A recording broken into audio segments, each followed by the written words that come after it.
Everyone. তো আজকে এসেছি বাবার বাড়িতে নাতনির জন্মদিনে।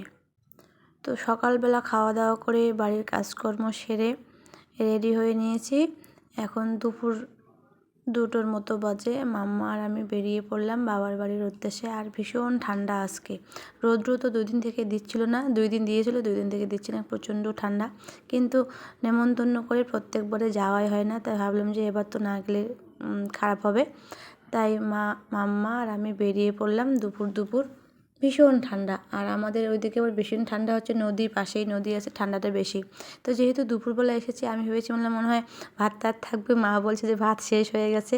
এরপরে গরম ভাত রান্না করলো, আলু সেদ্ধ আর ডিম অমলেট ভেজে দিয়ে এখন খাচ্ছি। সবার বাড়ির খাওয়া হয়ে গেছে, আমাদের জন্য আবার রান্না করলো।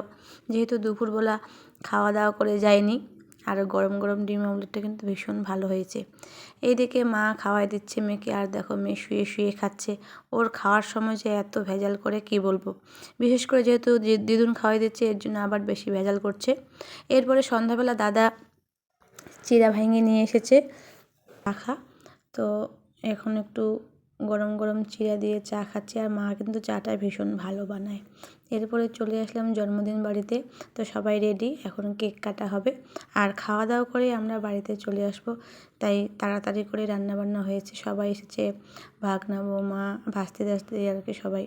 আর বাবার বাড়িতে গেলে না ভীষণ ভালো লাগে, যে সবার সাথে দেখা হয়, এমনিতে তো আর দেখা হয় না। তো কেক কাটার হয়ে যাওয়ার পর আমরা খেতে বসেছি প্রথম বেচে, যেহেতু চলে আসবো আর রাতের বেলা, আর যা ঠান্ডা পড়েছে, পরের দিন মামার প্রথম স্কুল যাবে, তাই আর রাতটা থাকলাম না, সবার সাথে দেখা হলো, কথা হলো, ভীষণ ভালো লাগছে। তো ওরা কেউ খাওয়া দাওয়া করেনি, আমি প্রথম খাওয়া দাওয়া করেছি। তো দিদিও এসেছে, তো সবার সাথে কথা বলে এখন আমরা বাড়ির দিকে রওনা দেব। তো চলো দেখা হচ্ছে নেক্সট ভিডিওতে। Tata, good night.